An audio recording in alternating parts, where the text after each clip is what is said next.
Okay, so a very good morning to all the students. Okay, today we have Mr. Kim Zhao Wei.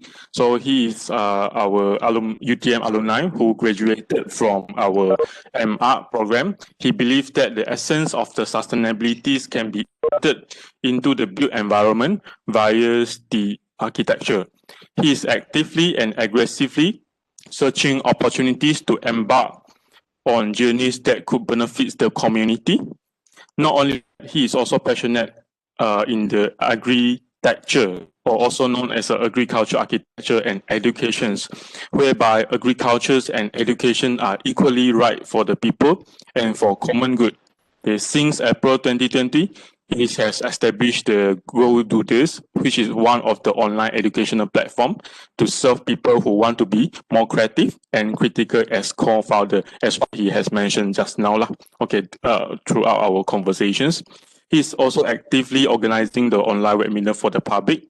Without further ado, so let us welcome Mr. Kim to deliver his public lecture entitled Urban Agritecture, a Future Living Environment with Independence Food Supply. Okay, thank you very much. So, Mr. Kim, mind to start and share with your slide. Okay, right. sure. Thanks. Thanks, Dr. PC. Again, thank you very much for inviting me for sharing this personal journey of mine with UTM students. So it's a very big honor for me to do so. So let's get started. Okay, so today's topic is urban architecture, a future living environment with independent food supply. So the keyword is agritecture. So agritecture is a new term whereby is coined between agriculture and also architecture. So I think it's relevant for you all because you are in, I think it's environment group, right? Enviro group. So just a show of hand, I think you can put on the chat who here is familiar with urban farm or like indoor farm, vertical farm thing? If you are familiar, can you type like yes or one? Yes, for me, just to know whether you all are familiar with this concept or totally not familiar at all. If not familiar, you say no. If familiar, you say yes. So I know my crowd how much like understanding they have. Students, you may type at the chat box at the side. Okay. Okay. So while you're typing, I will see yes a bit, not familiar, a little bit, yes. Okay, okay. So I think mostly a bit lah. So I think my situation when I was in master in architecture is kind of same as you all, whereby I'm kind of like interested in this topic, but I don't know where to start and not sure what to do with it. So I started with a lot of research, a lot of interviews, a lot of meetup with different people. So slowly it gets me here today. So I would say it's a very interesting journey to have. And today, I would like to share this journey with you. Rather than like a formal lecture, it's more like a sharing session, right? So let's get into it. So today's topic will be have 7 subtopics. So I will go into what's the problem that we face today that makes this topic relevant, and what's the available solutions which we have now and people are using it, the importance of this topic, why does it matter, and who and what, which means that who is actually doing it now, who are the players, who are the stakeholders. So for you to understand where to find the relevant information and what can you do as architect. So I think students, you want to use this information in your project. So it's relevant to let you know what you can do with my presentation and also technical consideration. So of course, you need to justify your design. So I will give you some technical consideration, some elements, and finally summing up the whole thing. So let's get into it. So just a brief introduction about myself. Like just now, PC had introduced me. So I have did my master thesis with Dr. Halim. I'm not sure. I think he already retired. So, so the topic of my thesis is about a sustainable solution for Masjid Tanah Melaka Agri Market Hall. So, it's what I'm doing now as well, because it's linking agriculture, food, people, and also the local infrastructure. So it's very relevant. So if you guys are interested to know more about my thesis, feel free to get it from me. I will share it to you. So from this research itself, I also get myself involved in different competition, pitching session to investors, and also in different projects as well. So here I am in Netherlands, sharing my project in the competition and winning a prize as well. And then here I am in Cyberjaya with one of my partners' project, a collaboration project in Cyberjaya. So feel free to come if you are around. And I have also do sharing session in different occasions, pitching sessions to investors like banks or even private investors. And also I attended a few like exchange and symposium whereby they focus on public health, food security, and also sustainable built environment.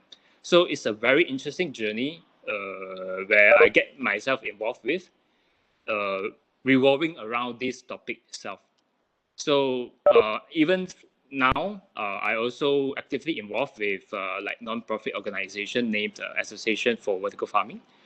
And it's actually an international organization where they are pushing the idea of vertical farming throughout the world.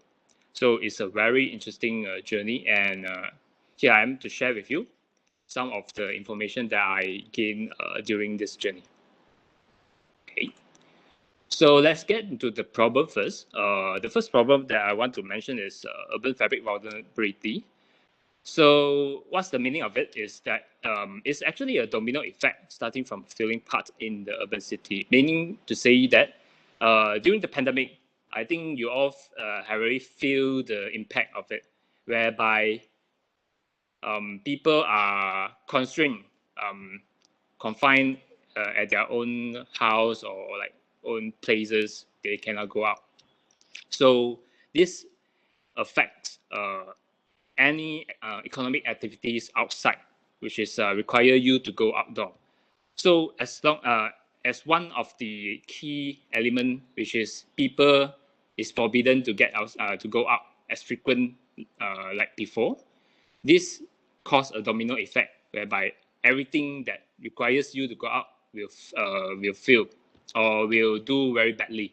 So you can see here in the whole world, things that are related to outdoor activities are failing, but then things like houses improvement, groceries, things that you can do at home, or even online education, which is what I'm doing now, is booming.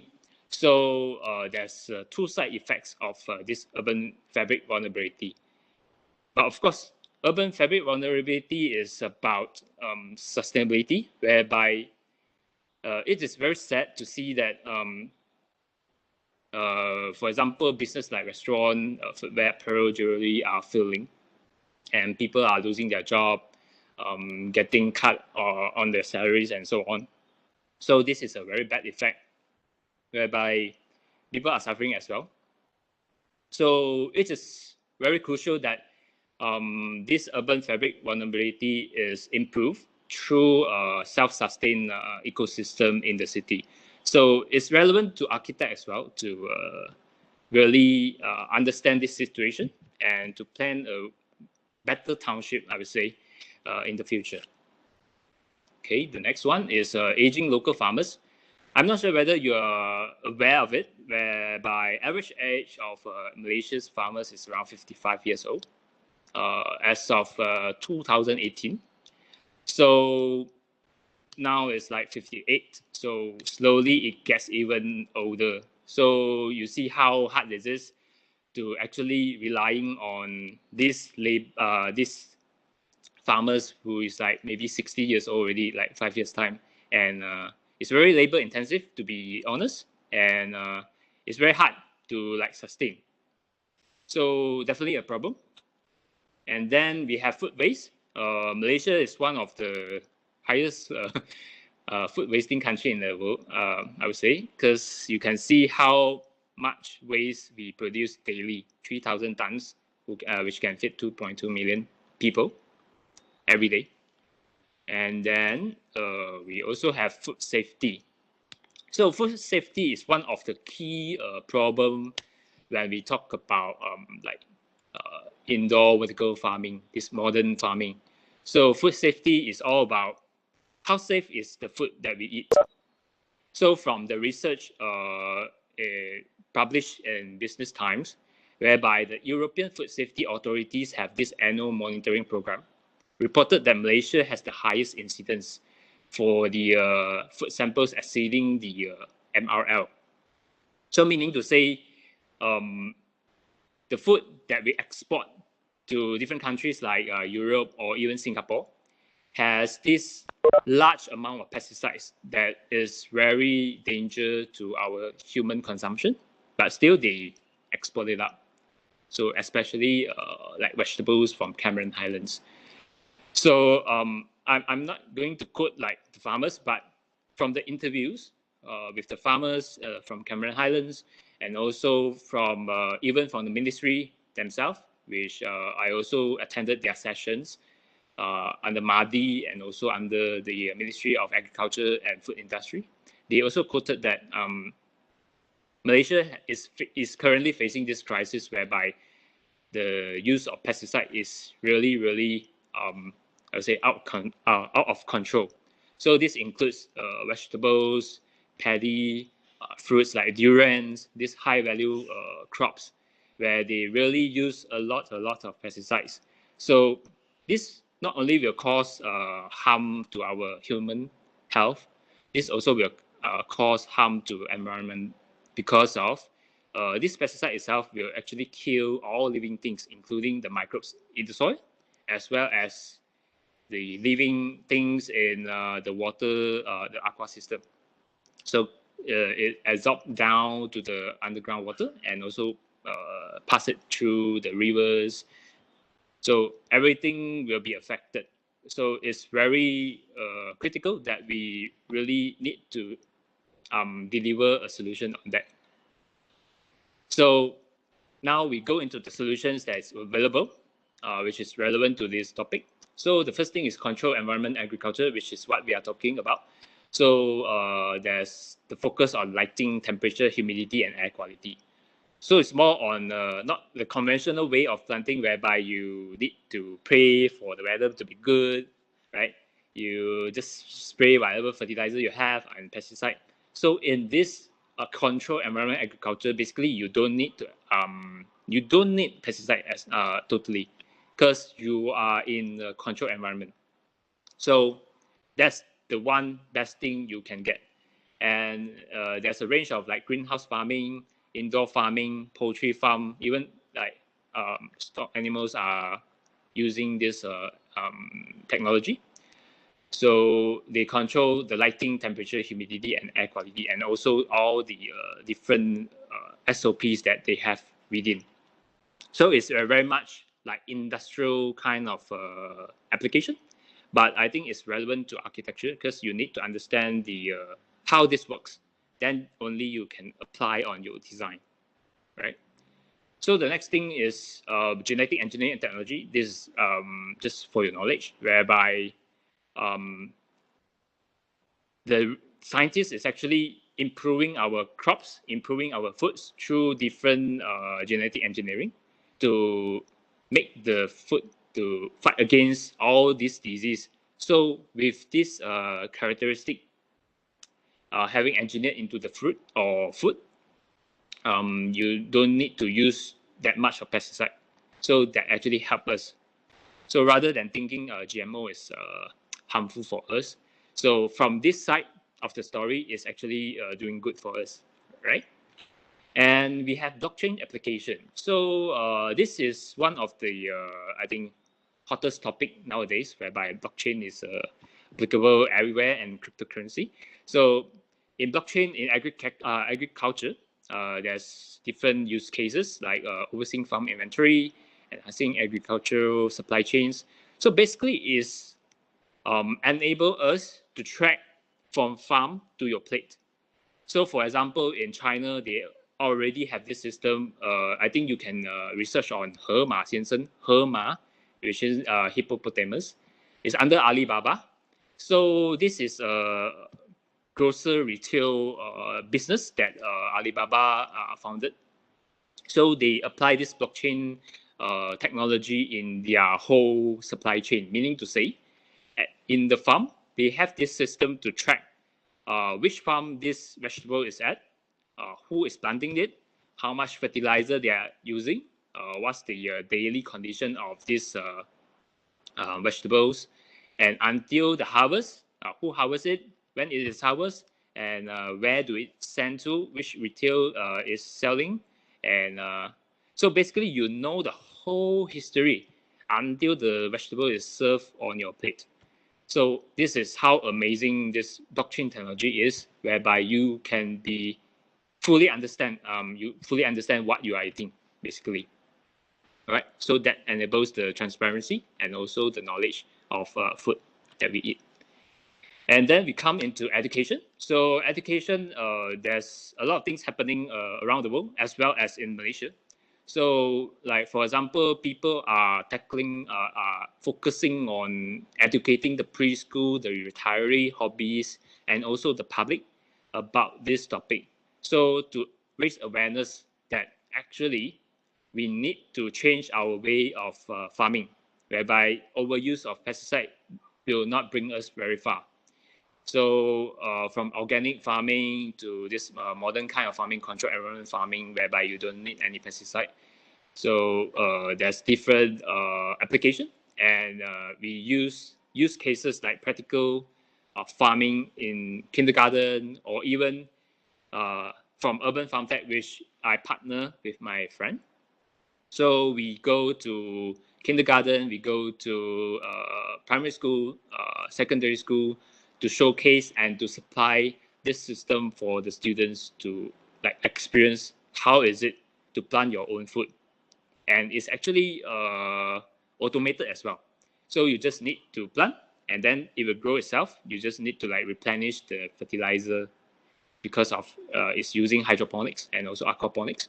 And then you need to harvest. So within the growing time, which is like 3 to 4 weeks, for example, you don't need to really like every day need to take care of it, because it will grow itself and it will run itself, right? So it's very convenient. And then we have this innovation in gastronomy and culinary. So of course, we will think that eating plant-based food is very boring, right? So I won't think that so, because things are going is changing in terms of taste, aesthetic, and nutrition. So we have like notco.com.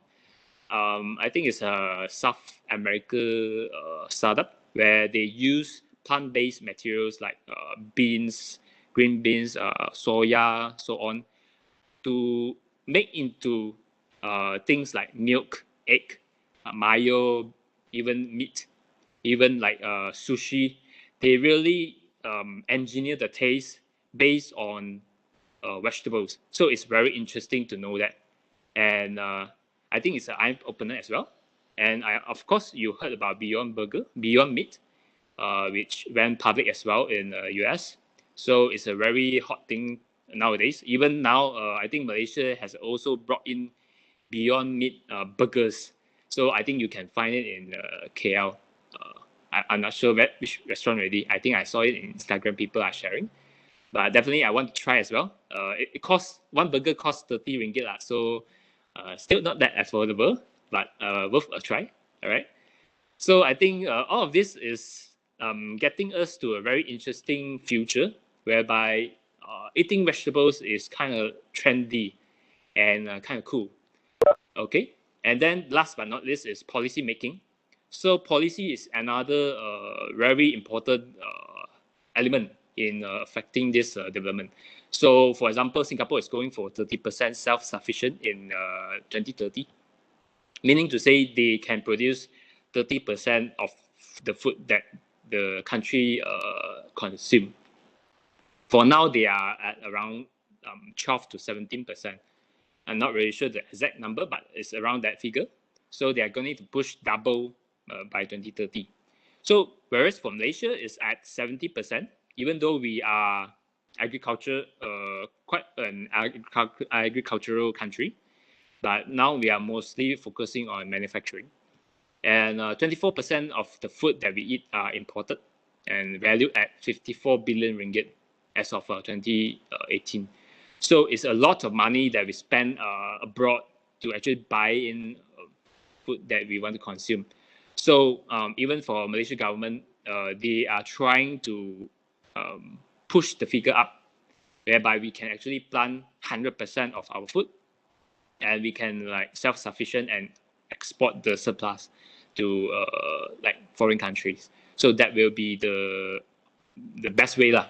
But then the 24% is a very challenging figure to push. So definitely it's up to us, the future generation, to make this happen. All right. So like for example, Singapore is using Agritech. They are putting a lot of money into like grants to promote this implementation of Agritecture technology, and also doing urban farming in their context, because they are like super developed city, so they have minimal space, I would say, comparing to Malaysia. So we have advantage in comparison to them. So definitely we need to win this, right? And then now next into the why we are like focusing on this idea of urban farming, sustainability. Why is that important? So there's a few whys which I want to highlight. One is local closed loop economy, which means that you basically reuse, recycle, and reduce whatever resources that you use. For example, water, food, and energy. So this is one of the project that I used as a reference during my master degree. So it's a project by Effect Architect, which is called Region Village. So this project is currently building in Netherlands, and I also met the person in charge in Netherlands itself.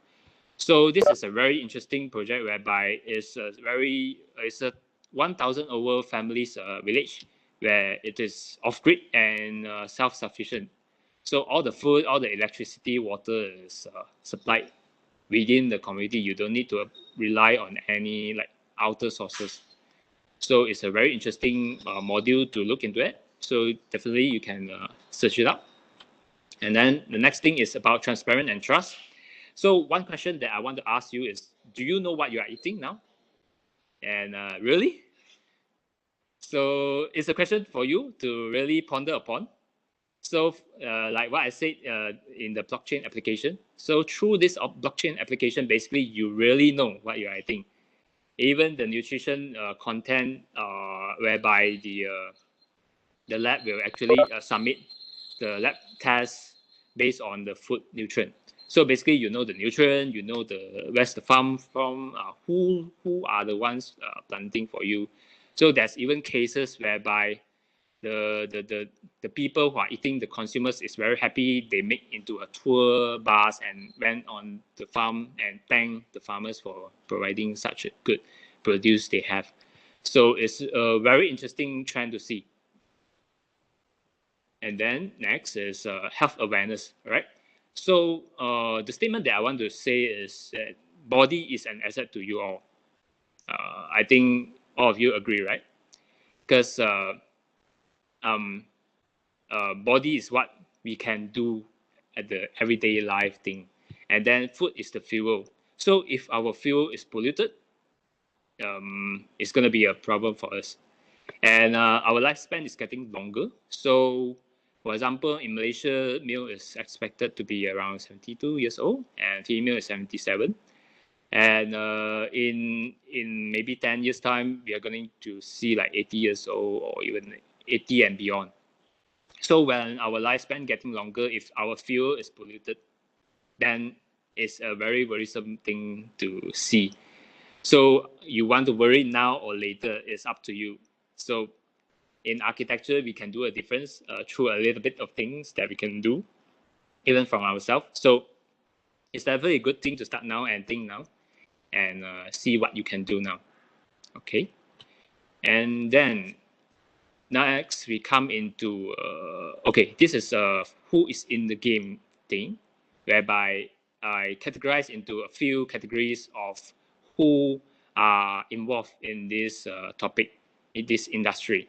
So the first role that I want to introduce is called grower. So they are the one who grow vegetables and provide to consumers.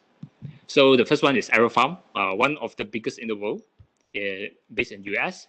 And we have Square Roots down below here. So Square Roots is founded by Elon Musk's brother called Kimball Musk. So he's a very passionate guy who is into education and this food, which that he started this Square Roots. So it's a kind of like a guerrilla startup, guerrilla urban farming startup where they use freight containers to plant.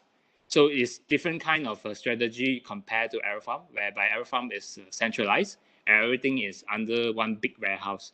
Okay. So for your information, AeroFarm also supply all the salad to like Singapore Airlines and also even to what's the name again? The Etihad airline, if not mistaken, is under is in Dubai. So it's very different kind of thing, whereby Square Roots is supplying to the local community. And then here we have Malaysia startup as well. So Foodcraft, I'm not sure whether you are familiar with. It's based, I think it's in Bangsa and designed by Seshan. Seshan Design, our alumni as well, Ramesh Seshan. And then in Foodcraft, it's very interesting case study whereby it's a restaurant, but then on top of the restaurant, there's a mezzanine level where there is indoor farm. So similar with like what you see in Aero Farm, but it's of course smaller. And then this food craft actually supply all the fresh salads to the surrounding restaurant during the MCO. And then they found that this business model is working, and they are planning into building the second branch where they have larger indoor farming and supplying the same thing to the surrounding F&B outlets. So from here, we can see that this module is actually working. Rather than we are thinking like conceptually or whether this work or not, Foodcraft already proven that this thing is working. And of course, for students, you definitely can look into it and even interview the people involved. Then we have Babylon. It's a startup by Monash University students. So basically, they are a startup where they use indoor farming system to plant kale. Kale is kind of like superfood. So you can see the plant there and the founder. And it's using a tower system to plant the kale. So basically, they use kale to do different things. They plant it for salad, plant it for juices, and so on. And then we have Singapore. So Singapore very kiasu. So they have this biggest sky green, biggest indoor farm system in Southeast Asia. So Sky Green, you can visit after, of course, after MCO, CMCO. You need to go there with appointment. So I think it's about, I think you need to pay 50 Sing dollar, if not mistaken, to visit it. But you can do it in a group to visit this facility. And then we have Sustainer. So Sustainer also a company in Singapore whereby they plant special great plants like baby salad or even fruits like strawberries, tomatoes, even watermelon inside indoor farming. So it's a very interesting, I would say, project. And then for your information, SkyGreen and Sustainer, they are beneficiary from Singapore grants in terms of pushing this 2030 self-sufficient policy. So whereas for Malaysia, I think we are way behind, but no need to be disappointed. Malaysia is always very resourceful, right? So we can find our own ways to do things. And then next is service provider. So service provider meaning to say they provide services in terms of like consultation and also provide the systems for the people who want to become a grower. So we have Freight Farm, Sanam Bio, which they work with architects, planners, everything to build these mega projects. And then Agrilution is kind of like very slicky furniture, home furniture thing that you can see plant at home. And then Plant Cartridge is Malaysia-based company. They have this system whereby you purchase their system. When you use up all the vegetables, they will supply back to you. So basically, it's like a subscription basis whereby you have like fresh salad sent to you, and then you can harvest it when you want to eat. And then City Farm and also Urban Farm Tech is doing system and also consultation for people. So we have seen that indoor farming, even outdoor as a furniture, is possible. So definitely you can come to me if you want to ask about the technicalities on whether this system is workable. So I can give you some of my opinions and also technical feedback, right? So we go into research and development. This is going to be fast.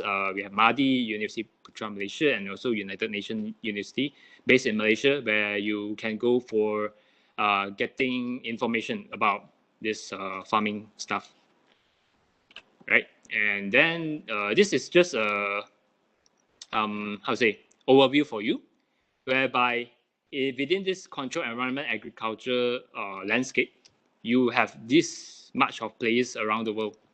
So you can see how many people have to be involved to make this possible. So in terms of technology, in terms of appliances, and also the systems.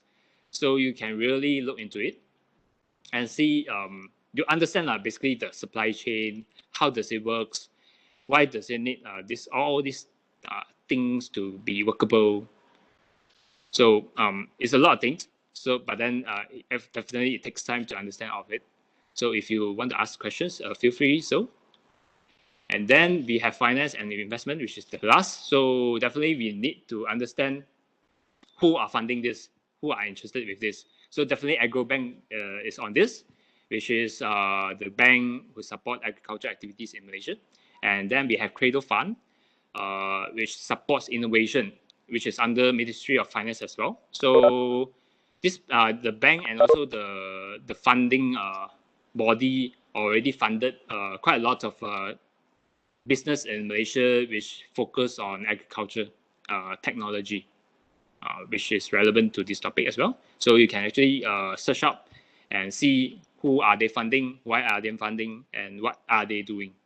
And then we also have private entity who is also interested with this. So for example, like 1337 Ventures, which is a private venture capitalist who funded local projects as well. So it's very interesting to see that even the money is flowing into this industry. So it's very relevant. But then I would say it's a very early stage now. So you need to be patient in this, right? So now we go in final last part already. What you can do as an architect. So to summarize it, after all the information that I provided to you, is that you need to understand the supply chain from farm to the plate, right? Then only you can really propose a good solution in your design. And then you need to understand the culture, local culture. So you don't want to plant things that the local don't want to eat. Then it's not relevant anymore. Because urban farming is about planting things that local eats. So unfortunately, local eats very, they prefer like simple and cheaper price vegetables, for example, like kangkong, bayan. So this kind of vegetables is not really feasible in terms of applying in urban farming. But of course, we don't mind to upgrade them. Like for example, we introduce kale and introduce good gastronomy and culinary arts into it and make people fall in love with it. But definitely it needs time. And then understanding the dollar and cent, of course, feasibility. You need to understand how much it costs to build this thing up and how much it will generate for the people. And also the potential opportunity, which I mentioned before, like the project by Effect Architect. They use the waste to become the resources for the farm and also the energy production. So you definitely can identify the weaknesses from the SWOT analysis. You can understand what resources that you can use and play around. So this is what an architect can do in this context. But in terms of technical consideration, I think you can focus on these four. First of all, you can ask these questions that I make for you. In terms of climate, you can ask about what is the local microclimate naturally in room temperature, what's the room temperature, humidity, and so on. Then understand this, then you can ask another question is what are the climate conditions required for the plants? So then you can know how you want to tweak the temperature, the humidity, and so on, right? Then you have yield, how many mouths you are feeding from the farm. So if you have 60 families, 1,000 families, you need to plan like how many cycles you need to plant, how many plants you need to have, how different types of plants, and so on. Then how much vegetables from the farm should produce in the cycle. So every plant have their own cycle. For example, like normal leafy greens are for bayan, everything is like 4 to 5 weeks. But if you are growing in indoor condition with the growing light, the red blue light, so you can achieve like 3 weeks. So you can save about 1 to 2 weeks time. So it's very interesting to see how this technology can change the production. And then, of course, return of investment. How long can this break even? Meaning to say how long this project can make the money back for the investors. And what is the capex and opex for the farm? Meaning to say what is the starting capital and also the operational expenditure for the farm. Then only you know how fast you can earn back the money. And then lastly is the technology. So technology available, there's a lot. There's hydroponics, aquaponics, aeroponics, and so on. There's a lot, and there's even growing lights, automation, and so on. So you definitely need to identify which method you want to use and the pros and cons, why you want to use it in your project, why is it relevant to you, okay? And one last thing. So this is a quote. This is two quotes that I find interesting from Chamath, who is the founder of Social Capital, ex-VP in Facebook, and so chairman in Virgin Galactic Holdings. So he says that the world's first trillionaire will be somebody in climate change. So I think this topic is all about how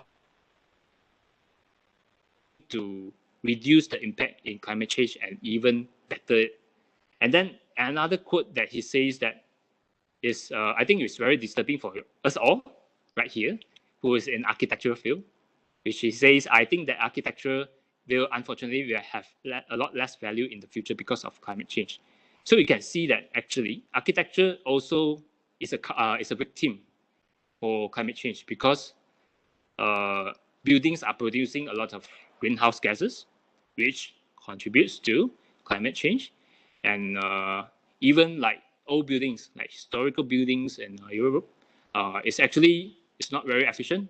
I would say it's very, very not efficient, whereby it produces a lot of heat and greenhouse gases when it's winter and even it's summer. So it's getting less relevant, and people are moving into focusing on how to improve the climate, how to reverse the climate back to the optimal like living conditions for us. So to be relevant in the future, like 10 years time, definitely architecture need to make a turn to really implement and to adopt this idea of how architecture can help in terms of climate change, then only we can be relevant. Rather than we still do our conventional stuff, just design, duplicate things, right? Which is in practical world is very, I would say, is discouraging, and you will be like kind of like lack of purpose. So when this quote reminds you again about what your purpose is, that architecture can actually be relevant if it's fighting for climate change. So I think in enviro group, I think it's relevant for you to take this standpoint and shout this out loud to the panels, to the other group students, that this ideology should be one of your key to design, so that you really make a change for the future. Okay, so I think that's about it for my presentation. I hope that's not too heavy. So you can basically, I need your help in this presentation. So you can scan this code and give me feedback, so that I can know how I can improve in terms of my delivery of information, my presentation, and also my slides as well. So feel free to give me feedbacks, and I also will send you the updated slides for you for future reference, right? So thank you again. So I think I can open for questions. Okay, Pass it to PC. Thank you very much, Zhao Wei, for the interesting talks about the urban farmings. Okay, I think that students, I'm sure that some of them are doing urban farmings, right? Okay, especially this is one of the technologies that is no longer very new. Okay, but something that have to be pondered on, that how we can integrating with architectures, especially the future architecture, as what you have mentioned just now. Architecture itself is probably one of the victims, okay, in the futures, that might be no longer an important features, okay, because due to our climate change and so forth. Okay, so students, yeah, first mind to scan the QR code for Kim, that so that he can get the feedback from you all. Okay, this is the first thing. So the second thing, please click on the attendance form at the chat box there. Okay, if you still haven't filled in yet. Okay, the third things, yeah, any question, please? Especially those who are dealing with the urban farmings. Hi. Okay, let's Okay, get hi. Let me see. Hi, I'm Arifa. Hi, Arifa. Can you hear me? Yes. First of all, Mr. I'm trying to scan your QR code, but never mind, I shared the link. I think cannot scan. Maybe you can share the link at the chat box over there, Kim. Okay, sure. Give me a minute. Okay. All right. Then I have question for this vertical farming. Yeah, sure. First, I'm very interested to know further about your thesis. Since I noticed you do vertical farming as solution for masjid, something, right? Masjid Tanah Melaka. Yeah. Can I have further to see your thesis, what you doing in your thesis? Then my second thing is, for this pre-thesis enviro, I'm studying about vertical farming, and to study the light distribution to vertical farming by using atrium. Then what I noticed now from my very little explore about vertical farming, very little knowledge that I know about vertical farming, that most of it using control lighting. Means we control the light by using growing lighting, like blue and red and something. So my question is there a possibility that I do a vertical farming by using natural light? Means what I have in mind is I'm doing a vertical farming with atrium, as atrium as the one that supply lights to my vertical farm. Okay. Am I getting the right direction? Because what I get commented last week for my grade 1 is the panel say is a bit contra, because vertical farming need sunlight for their growing, but I'm using atrium, which atrium is actually controlling the sunlight into the building. So what do you think? Is it possible of I'm still exploring doing vertical farming and atrium as a part of my design scheme? Okay, first of all, what are you planting? That's I'm the planting, main question. My site is actually a food court. So what I'm doing now, I'm planting vegetables like sawi, kale, or green vegetables. That is my idea is to supply to the food court itself, and also to as a supplier for as a retailer. So means those that coming for the food court can also buy the veggies from the vertical farming. So Okay. is veggies, simple veggies. Okay, so to let you understand that basically veggie, there's a rule of thumb whereby you need to have at least like 6 hours of full sunlight. Yes. So whether that your atrium can introduce full sunlight into the farm. Do you mean the then sunlight you know that they need is actually direct sunlight or direct just sunlight? lighting? Direct sunlight. Direct sunlight. So that, because they need to do photosynthesis, which requires direct sunlight, which is strong 6 enough. hours, right? Yes. So definitely atrium will not be sufficient, I would say, usually. Will not be sufficient. Yes, will not be sufficient. Because atrium is indoor and you want to cater for the comfort of human use. So definitely you don't want direct sunlight to hit into atrium, which is going to be very hot. So that will affect your temperature, room temperature as well. So I would say it's better that you, I'm not sure how is your building program, but you can like segregate and have parts of the vertical farm as like exhibition in the atrium, but definitely not the main production area. Oh. Yeah. So you mean exhibition, you mean, right, just now? I can show you some samples in terms of how exhibition can be in real life. We have projects which is exhibition, and also we have definitely indoor farm is for production. Like for example, our there's client like Sunway, they have this as well. Sunway is doing this in Sunway Pyramid. They're having this. They have their indoor farm within just next to their kitchen, and then they have this exhibition kind of farming, which is outside and let people like have a look, take picture like that. But it's not mainly for consumption, because it's very small, and they don't mind of it not getting enough sunlight on anything. Just want to show it off to people, the idea and concept.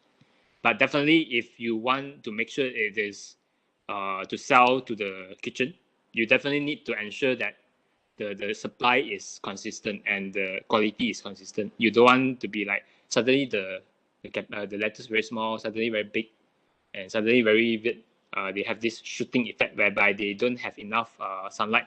They will become very thin and very tall. Then doesn't look nice for consumption, but definitely is okay to eat. I understand. Yeah. Because I'm trying to get a case study or precedents that I can refer to, but mostly in Malaysia, what we have for vertical farming is very less. And what I can refer to is actually Sky Green from Singapore, where they actually rotating their stacks. So every layer of veggies get the same even sunlight distribution, right? Mm-hmm. So by that means, do you mean that vertical farming should be at the perimeter of the building instead of inside? Within perimeter is okay, it's fine, totally fine.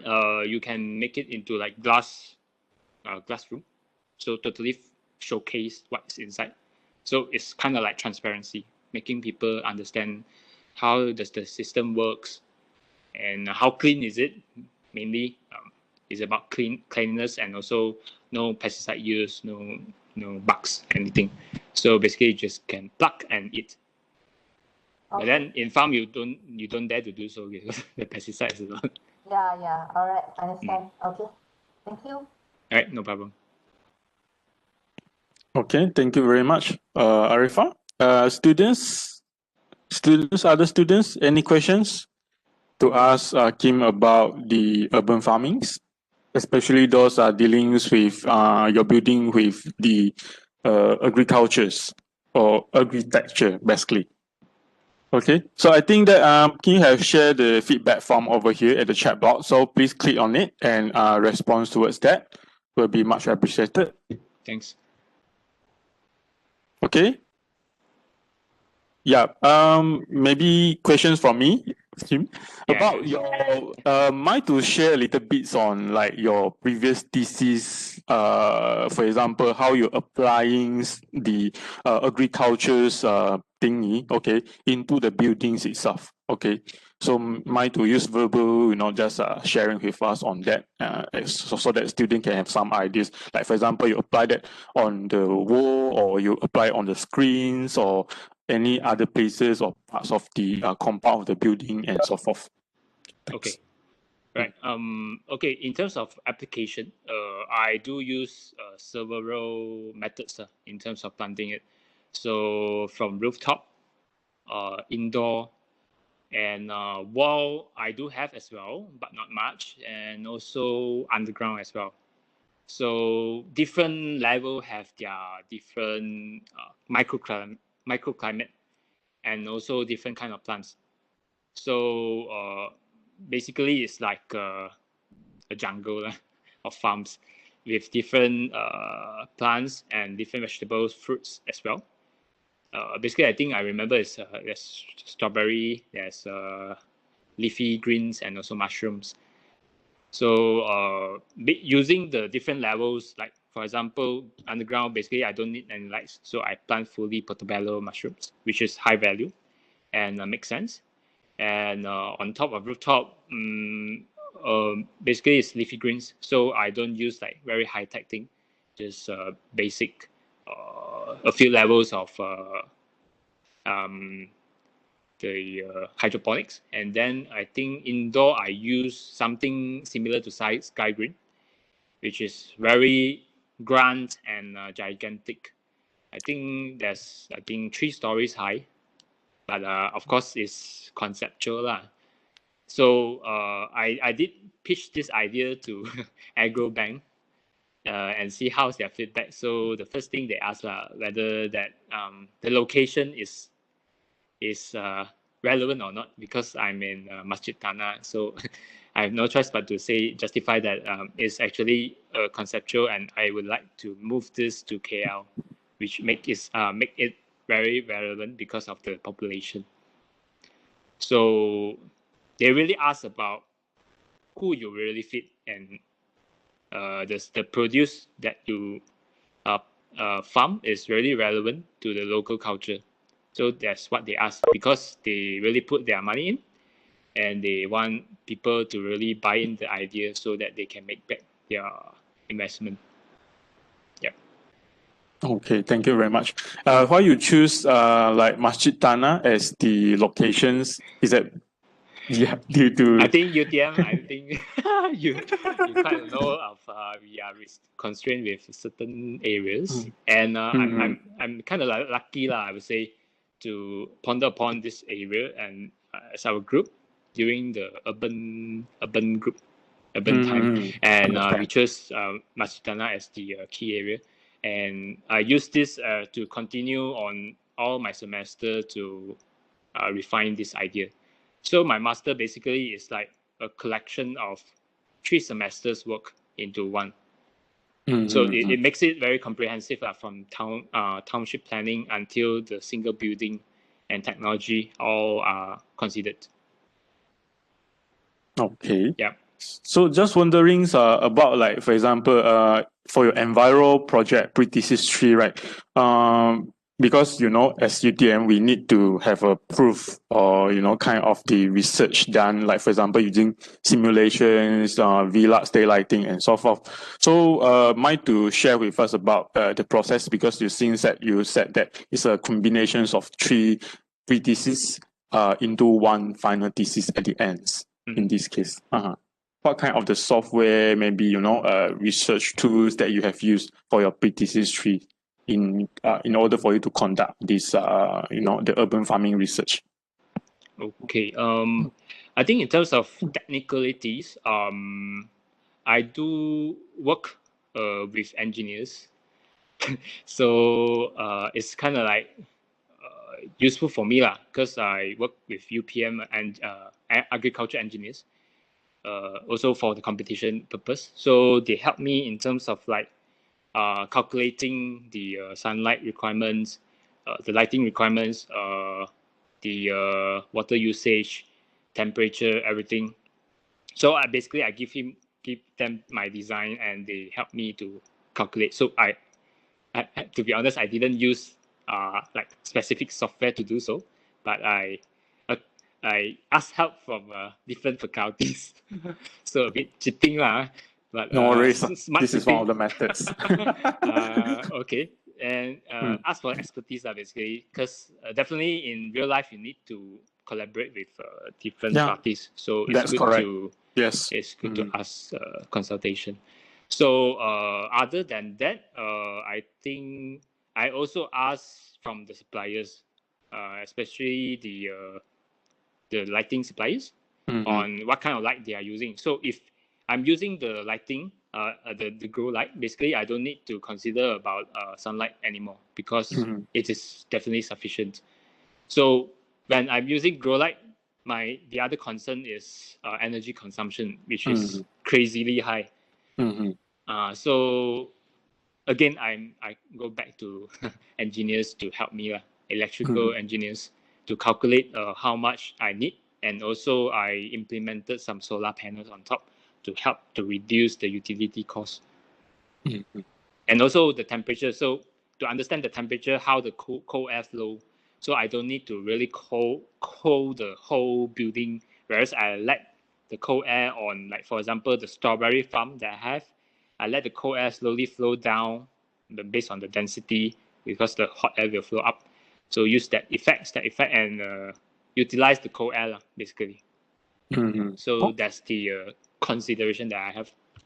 Okay, that's good and interesting.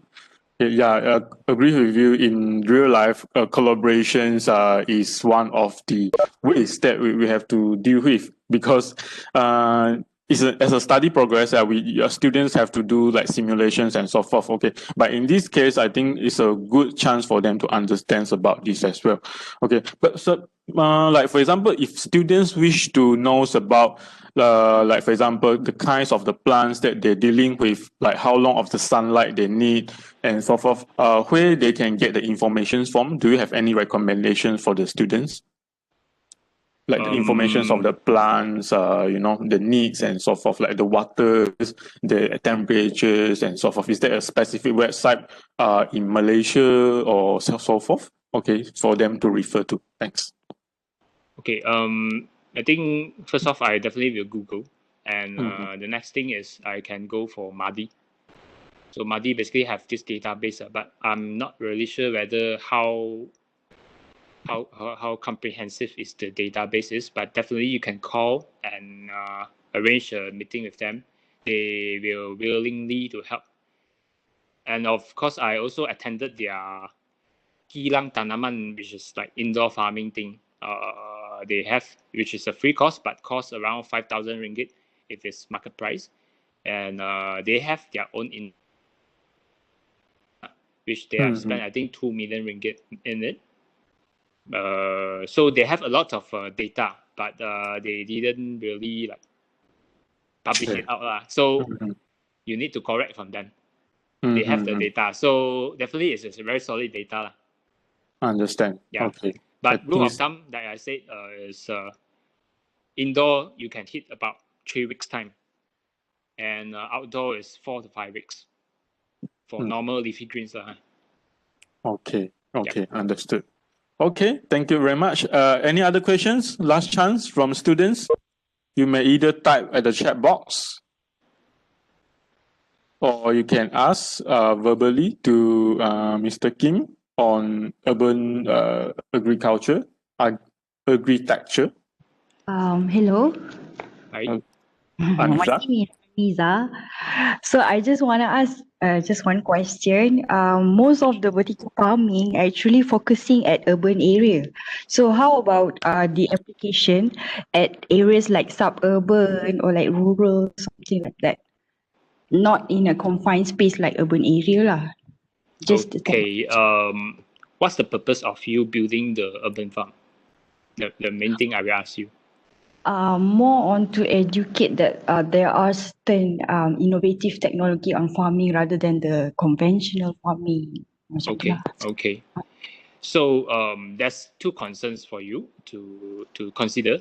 The first thing is in real life there's application like this in Malaysia, whereby like the one I mentioned, Babylon, they have purchased a suburban warehouse where they use it for production. So the justification is that the suburban warehouse is cheaper compared to the urban area, which is very expensive. And but of course they need to justify the distance because they need to transport the produce, the kill to the consumer. So definitely you don't want to be very far away. So it's good to have within 4 to 6 hours time, but which is very far also. 4 hours is good. 2 to 4 hours distance is quite good already. So definitely the nearer the better, which you can serve the local community. That's the first one. And the second one is that if you are having an educational urban farming facility in suburban, so you need to consider about the visitors who will come because you are situated in suburban. So definitely your accessibility to the main population in the urban areas, which is like 70 to 80% in Malaysia, you fail to cater to that population. Rather, you cater to the minority. So you definitely need to justify that before you really put that education center in suburban areas. So that's what I realized after my projects. So it's a reminder for you to consider it because you definitely will get critics on that. Yep.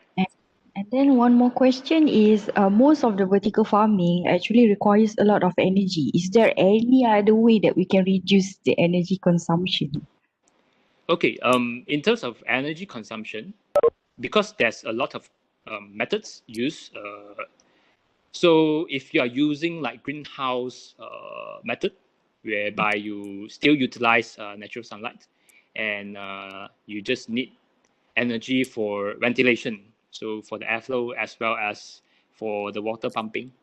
So you definitely don't need that much of power consumption unless you are totally indoor. That requires you to have aircon, artificial lighting, which is grow light, and all the pumps, ventilation, and also control system.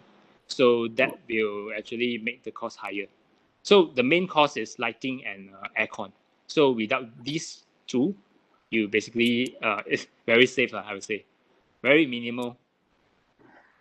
So the minimal method would be the greenhouse rather than the normal vertical farming that you used to see, macam like types of apa tu, vegetables or what?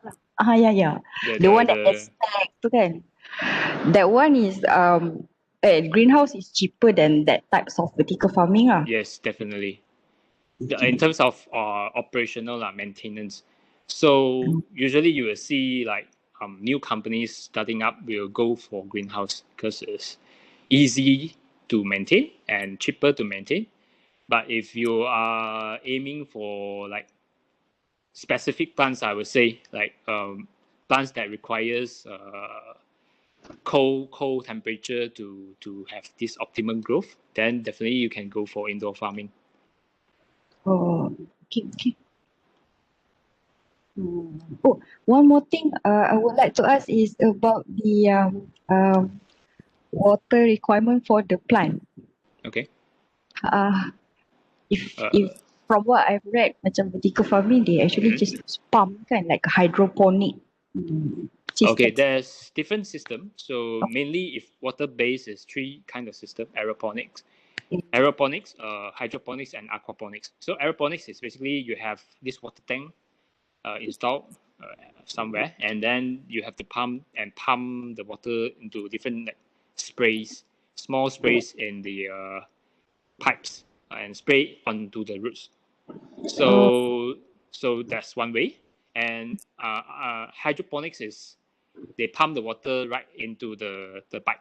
So either you have NFT pipes, which is horizontal and also vertical, the tower. So on top, they pump to the top and slowly drip down.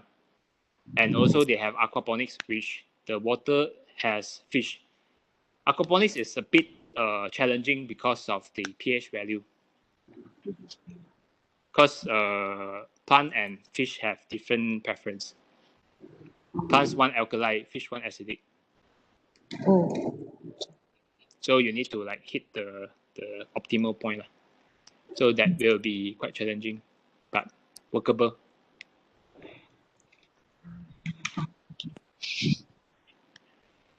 Okay, Aniza? Thank you. Yeah, no problem.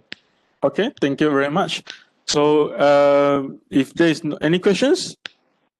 No more questions? Question, I think you can put in the feedback form or like WhatsApp. Yeah, sure. Yeah, okay, sure. Okay, so thank you very much for Kim Zhao Wei, okay, for today's giving us a very interesting topic on the Agritecture topic. Okay, I hope students can benefit the thought and apply the knowledge into your pre-thesis and also your final thesis letter lah. Okay, so so we hope that in future we still can invite Mr. Kim again to come again and giving us the Perdana or Pesisir students the topics about his ventures on the Agritectures or any other topic which is relevant to architecture as well. Okay, so that's all for today. Thank you very much, Mr. Kim. Thanks. All right. All Have a good day. Okay, have a good day. Thank you very much. All right. Bye. See you. Okay, bye-bye.